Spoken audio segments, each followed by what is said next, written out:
This conference will now be recorded. Hi, everybody. Welcome to Ann Ortelee's Weekly Weather. Welcome back. This is the week of January 16th, I think it is, 15th to 2022. Forward we go into the week ahead. It's an interesting week. There's a lot going on, and we are off and running. Things are moving rapidly. It's kind of a fast, speedy energy that encourages you to take risks, move quickly, and make decisions. I was missing last week. I was having some really hellacious transits. So I just was like, the astrologers gotta take some time off.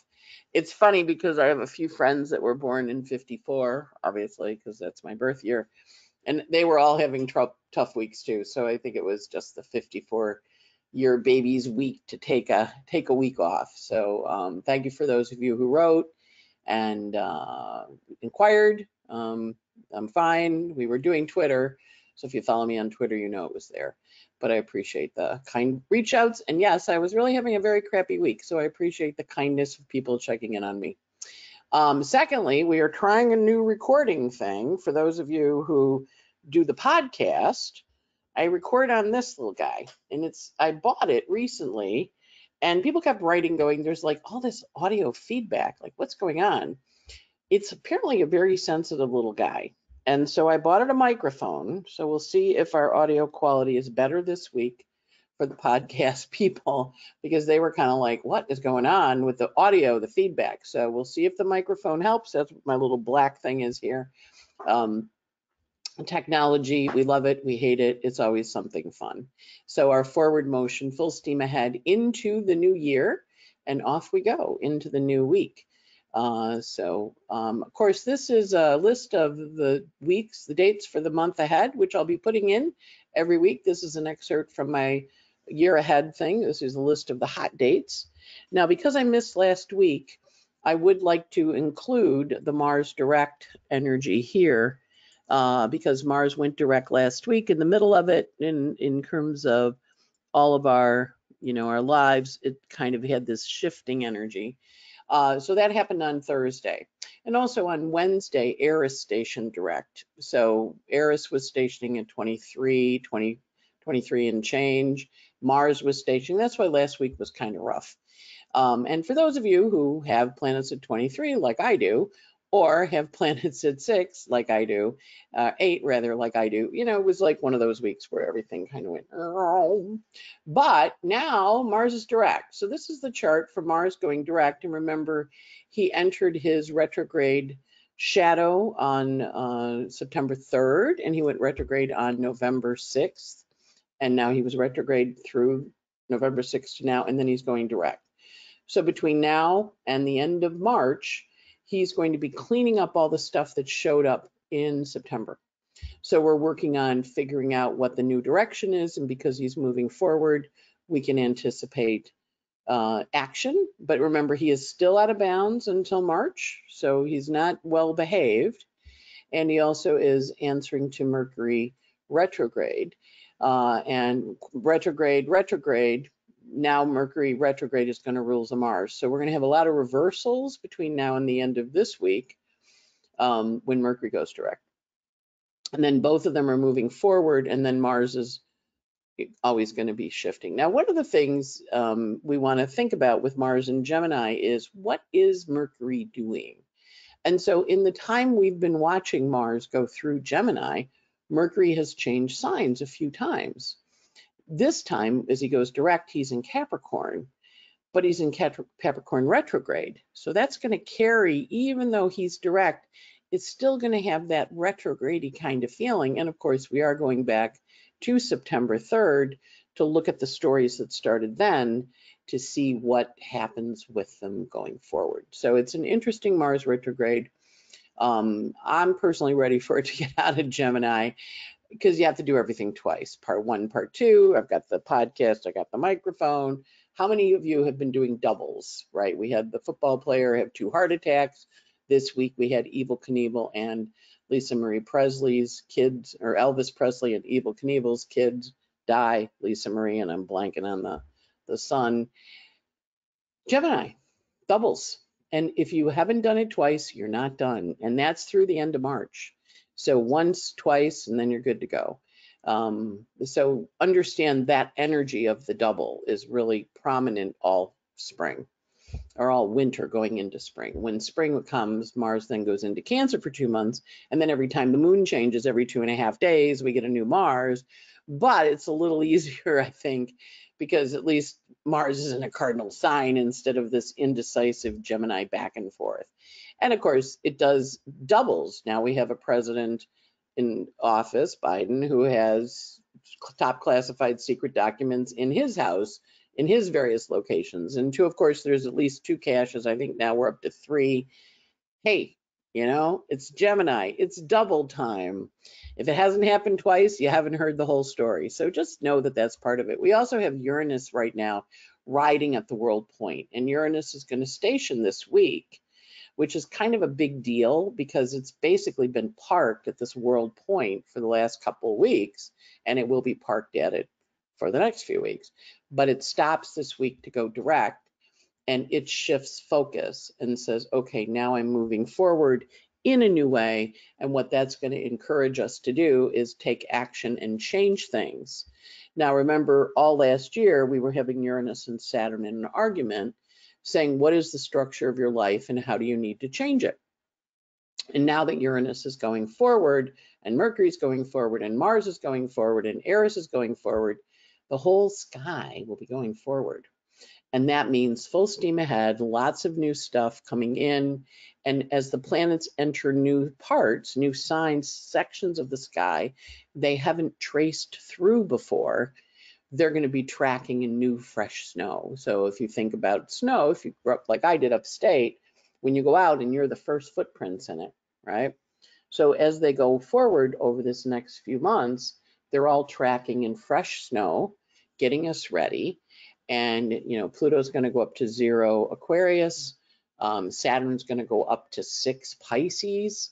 Uranus is going to be going forward. Mars, of course, is now forward full steam ahead for the rest of the year. So they're in new territory. Jupiter is going to be after 7 degrees of Aries. He's going to be in new snow.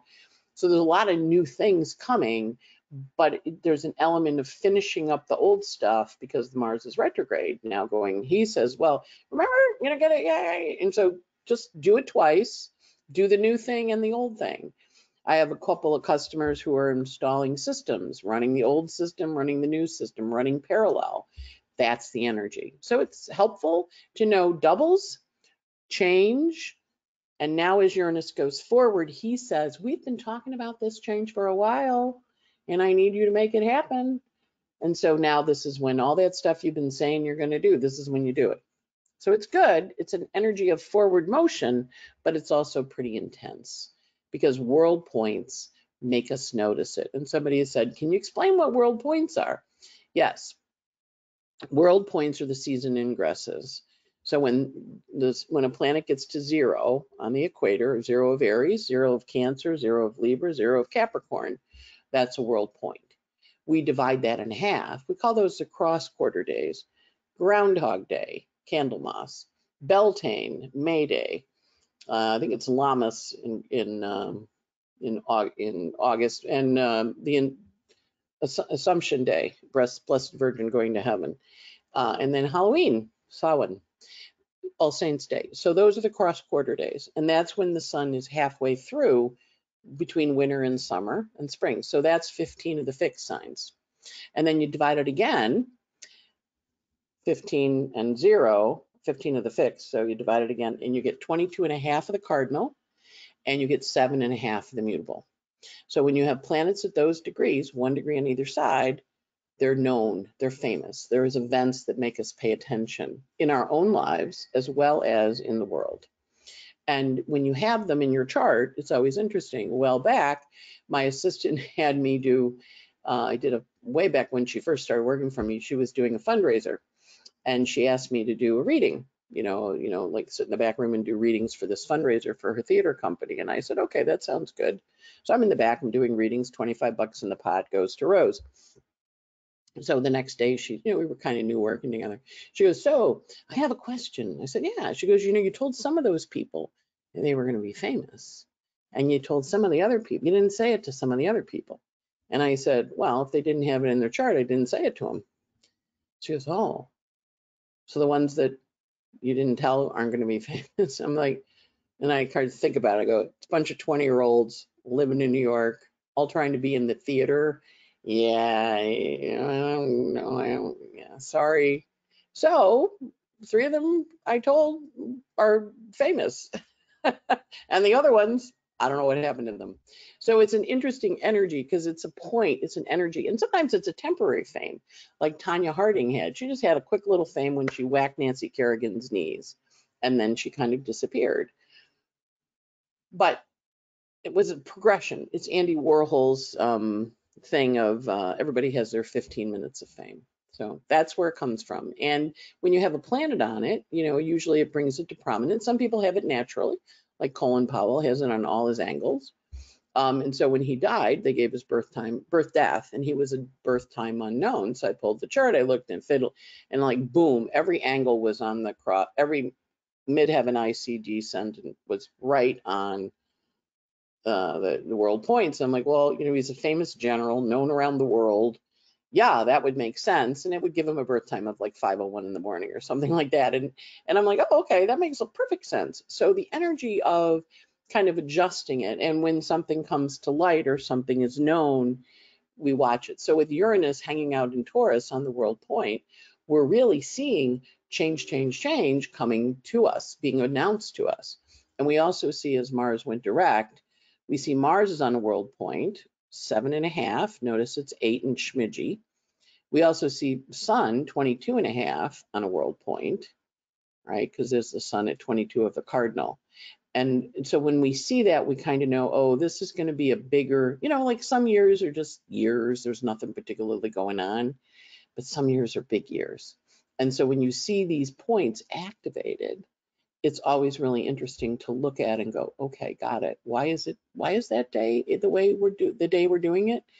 And we also see here when it's 29 of Pisces, 29 of the mutable, it's really 0 of the cardinal. It's still on that world point.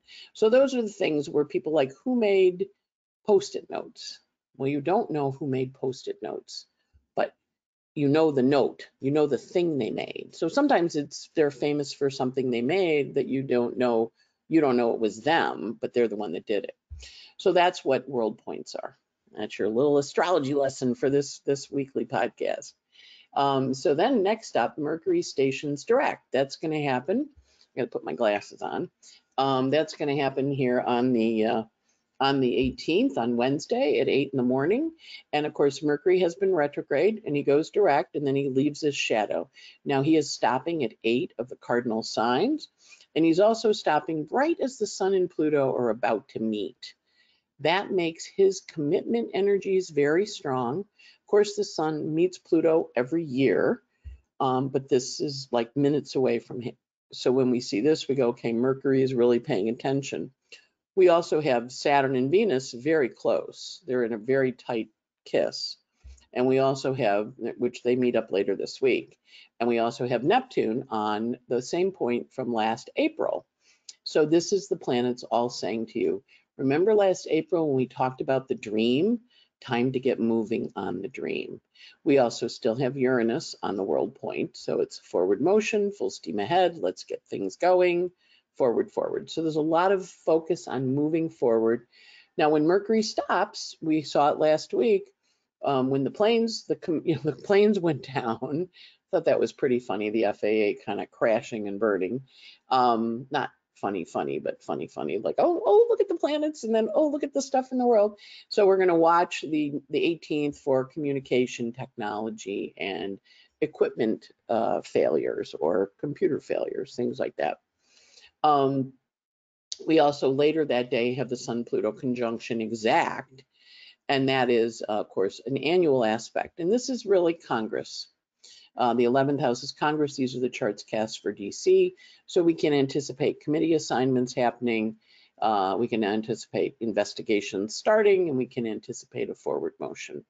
We also see Uranus here on the world point, kind of encouraging us, what's of value to us, what's important to us. So this Sun-Pluto conjunction, which happens once a year, Now we have one more. We have one next year, but this one is getting ready to wrap up that whole story from 2008. So as we're working with this energy, kind of know it's going to have a little melancholy, a little feeling of sadness, sadness in a good way, but sadness nonetheless. And for the last 5 years, of course, Saturn has been in his favorite signs. So this is going to be the last time they meet with Saturn in his favorite sign, because Saturn's going to move into Pisces for next year. So it's going to have a very distinct feel when they meet up next year. But this also initiates a new cycle around power dynamics, and what you want to do about them.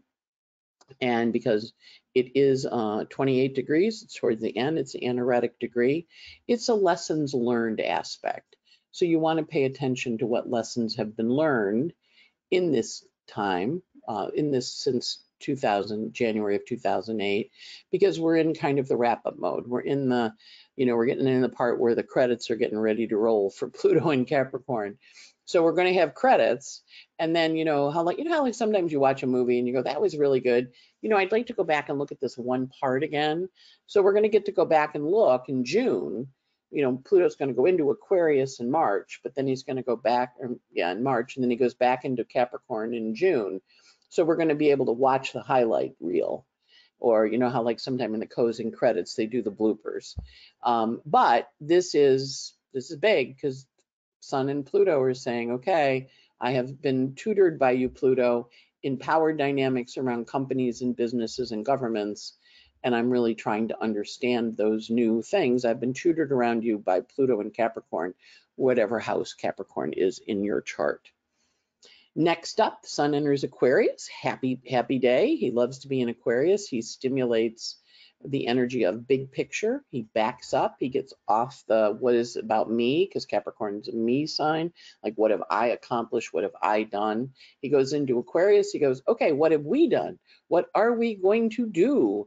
Notice the high emphasis of earth energy, even though the sun is in an air sign, getting the big picture, looking at things, trying to figure them out.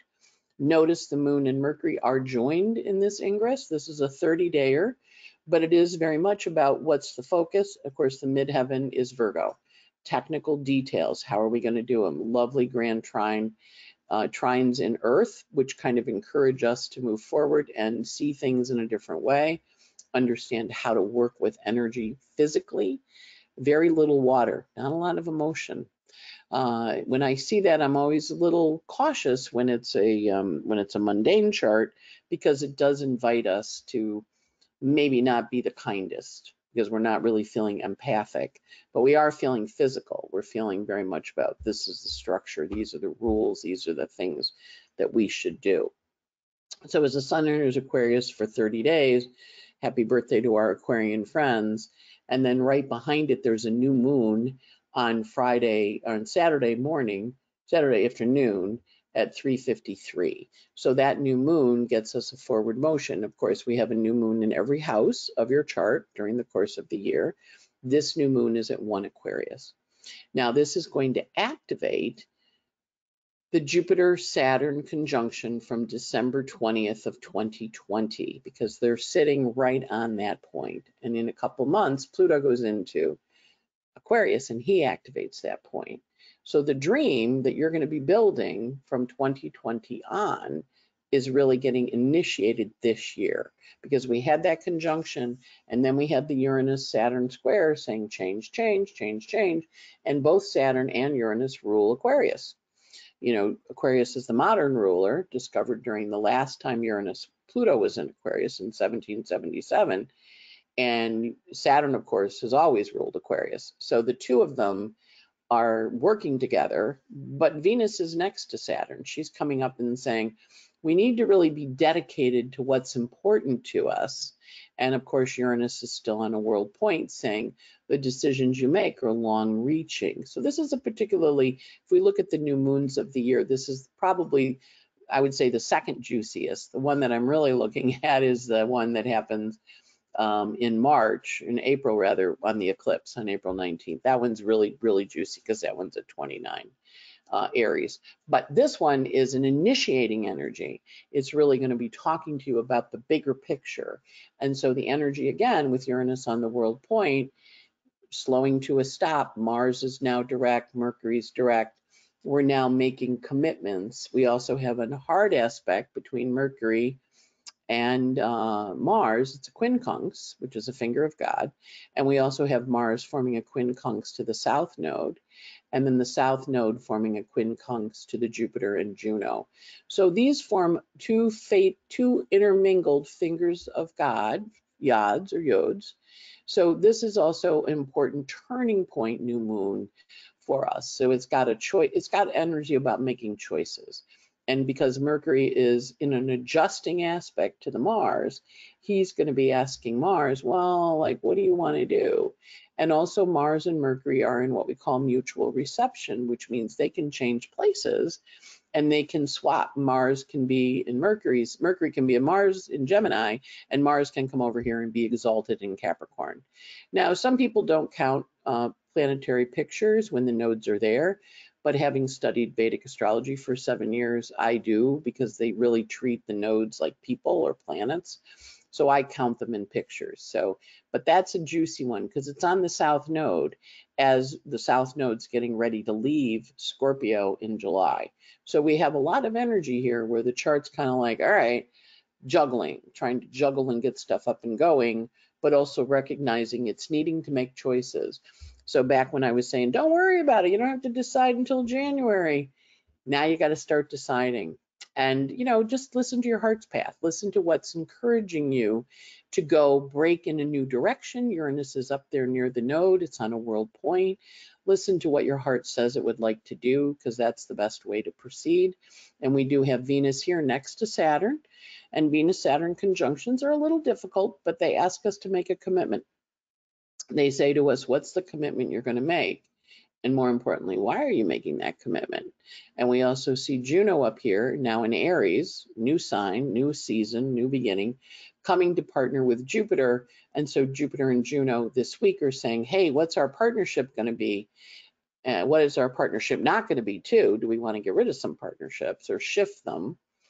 And that's part of the energy of this week. There's a lot of negotiation this week as we come forward to this new moon in Aquarius, because the new moon in Aquarius is taking place with Mercury and Mars both direct now and both moving forward. So last one in is Uranus, but he's kind of like, yeah, but I've already been talking to you people about the changes you need to make. You just haven't done them yet. And so Uranus gives up at the end of the week when he goes direct. Changes are in, changes aren't. I'm moving forward. So it's an interesting new moon on January 21st. Then right behind that, the Venus-Saturn conjunction happens really interestingly on Sunday at 5:12 p.m. So the Venus-Saturn conjunction meets up and it says, okay, time to roll. The sun's at 2 degrees. There's a forward motion energy. And there also is Mercury-Mars still in a quincunx, but it's not as exact. But it is saying, okay, we're going forward. That new moon energy encourages us.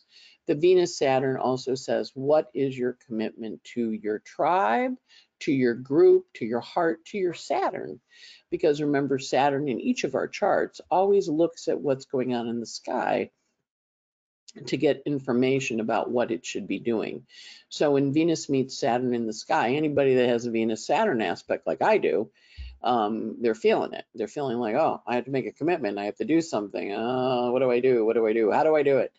But everybody has to make a commitment. And Venus has a little bit of tinge of sadness when she meets up with Saturn because it marks endings. It marks that's finished. Remember, Saturn in his purest form eliminates, consolidates, crystallizes, and he says, this is done. And, you know, we argue with Saturn, we complain about Saturn, we work with our Saturn, I tell you to do your Saturn. But when Venus and Saturn meet up, there is some kind of realization that this is done. This is done. So it's a little melancholy. And so, you know, just recognize we get towards the end of the week. We had the Mercury go direct. We had the Mars go direct last week. We had the Eris go direct last week. We're going to have Uranus go direct this week. That's a lot of shifting energies. And it makes us feel a little unstable because everything is kind of going, all right, Ready? Yeah, you ready? Everybody ready? And you might be like, no, I'm not ready. I'm not ready. I don't want to go yet. And I totally get it. It's a good, this is like one of those times where, I'm not going to say buck up. I'm just going to say, just take baby steps. Don't buck up. Just know it's hard. It's okay. Sometimes they're a little harder than others, but we are moving forward. We're moving forward. We're getting in the car and we're going. So we want to pay attention to that lovely Venus-Saturn conjunction. And then next, a little later, Uranus stations to go direct. Full steam ahead. Now all the planets are moving forward and we are off. And notice Uranus is stationing again on a world point. It's a Leo rising, a lot of energy here in our relationship houses, and a lot of energy around partnership with Juno and Jupiter joined. So it's a nice week for kind of getting things up and moving. A lot of red. Look at all the red inside. A lot of red, a lot of stress, a lot of squares, a lot of oppositions. But in there also, you see all those little blue cues? Those are the karma. We're finishing a karma phase. It's wrapping up. Ready or not, we're going forward. And so when you see that, just trust the process. If you've been doing your work, you've been trying your hardest. I mean, we're never going to be perfect. I'm a Virgo. I know we want perfection, but life is not about perfect. Life is about process. But as we're shifting and moving forward, there's an opportunity that we have to kind of say, okay, let's go. And so as the planets go forward, we're gonna see things shift and change, which is good.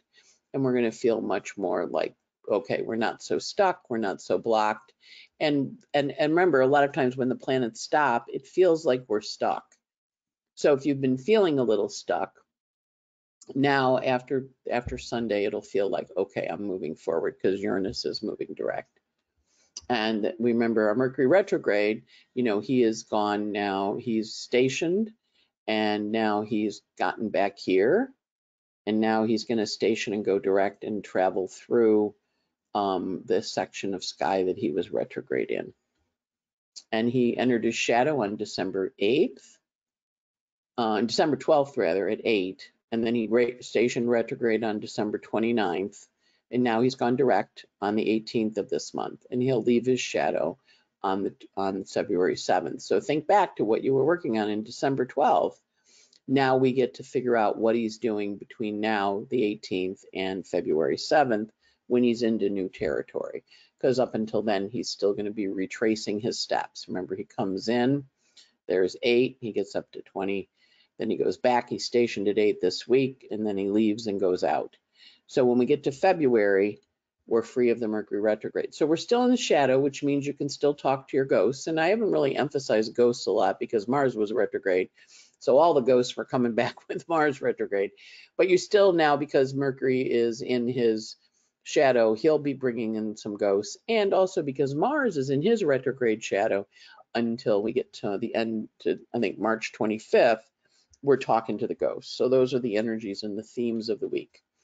All right, when we look at our days this week, the sun goes between 28 and 0 Aquarius, and he of course has the conjunction to Pluto. He also meets up with Mercury, which I didn't include. He's combust with Mercury, or parallel with Mercury rather, on January 19th. So that's kind of like a commitment, like I'm making a commitment in my innards, not necessarily to the world. And then he enters Aquarius, as we mentioned, on January 20th.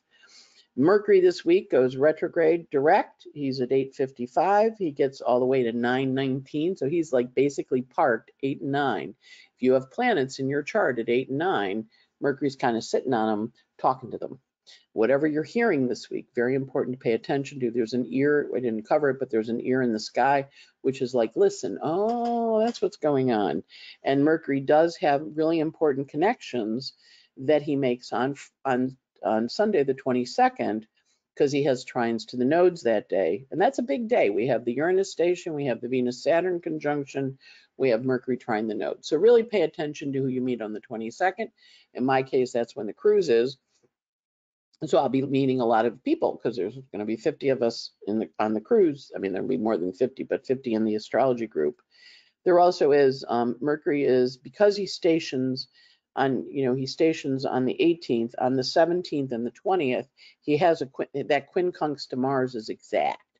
So he first quincunxes a retrograde, then he goes direct, and then he quincunxes it direct.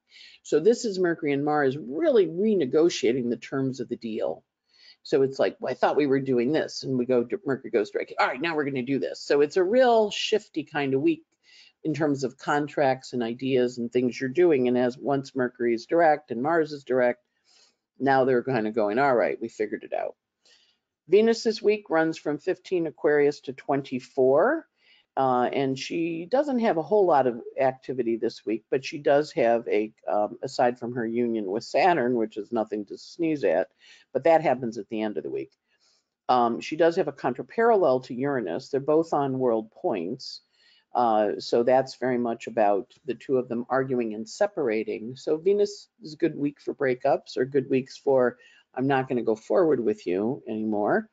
And we also see Venus in the sextile to Eris, the goddess of discord.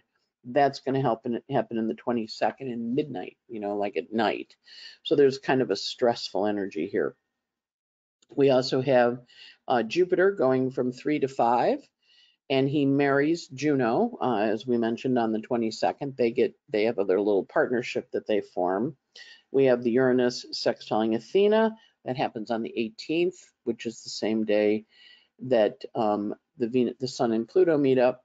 So that gives us an option to think about things in a different way, to kind of negotiate some new ideas as the Sun sextiles Eris, because it's like, well, I know you said you wanted to do that, but maybe you want to change, and that can be cranky, because Eris, of course, is the goddess of discord, but that can also be, fulfilling because it's finally finished. And with Uranus sextiling Pallas Athena, that's also on the 18th. That gives us an opportunity to work with new strategic approaches to things. And it sextiles right as Uranus is changing signs or changing direction. So he's going to say to Athena, okay, that sounds like a plan, because it is.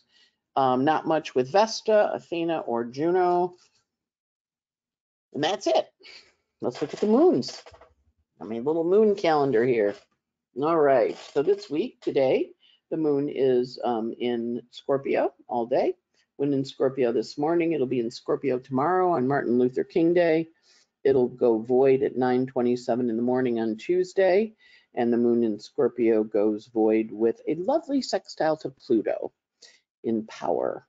And then he's void in the morning. Moon's void in the morning, Tuesday morning. Of course, Monday's a holiday for many people. It's Martin Luther King Day. And moon goes into Sagittarius on the 17th. At 12:30 in the afternoon, it's in Sagittarius on the 17th, the 18th. The 19th, it goes void at 5:09 a.m. with a sextile to Saturn. Again, a nice closing aspect. And Mercury shifts direction in the middle of that Sag moon.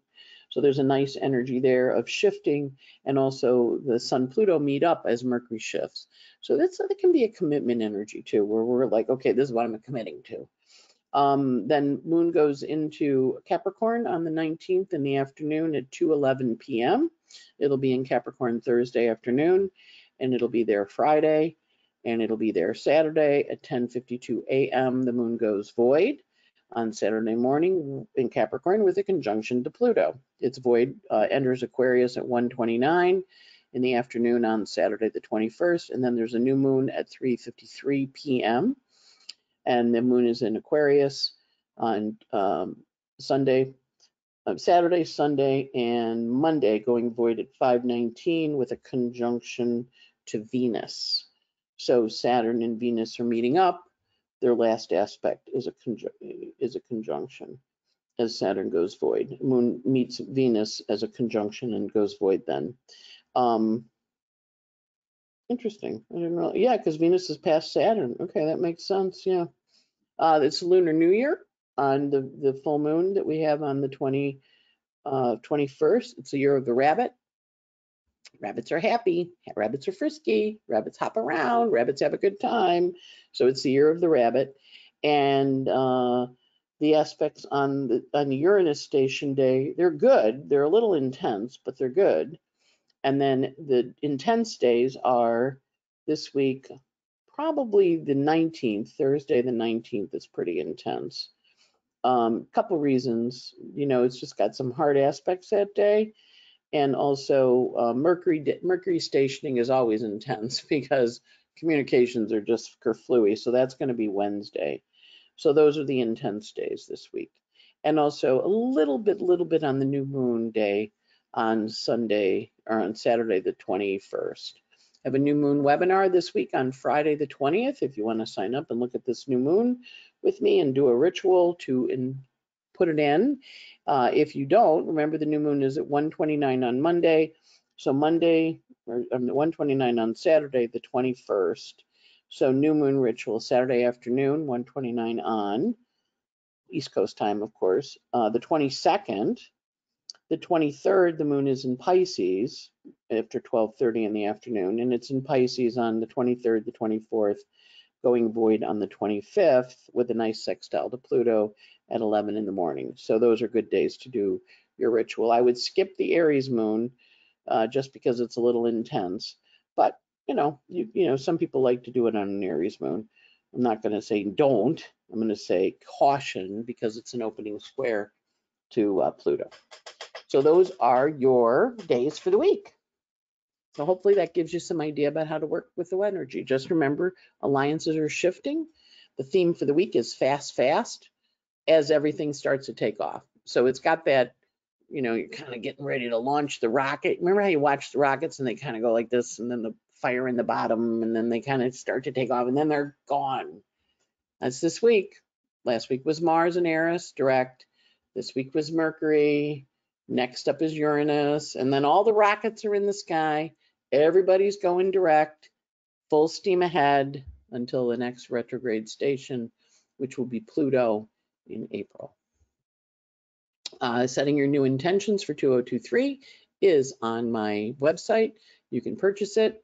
What you get for that is 2 hours and 121 slides, which includes an overview of the year ahead, changes of Jupiter into Taurus, Saturn into Pisces, and Pluto into Aquarius, as well as the nodes of fate shifting, all the planet ingresses, stations, and retrogrades, the Venus star point description in the one coming up in Leo in August, charts of all the new and full moons, month-by-month analysis, pages of important dates, and house location, all for $35 on my website.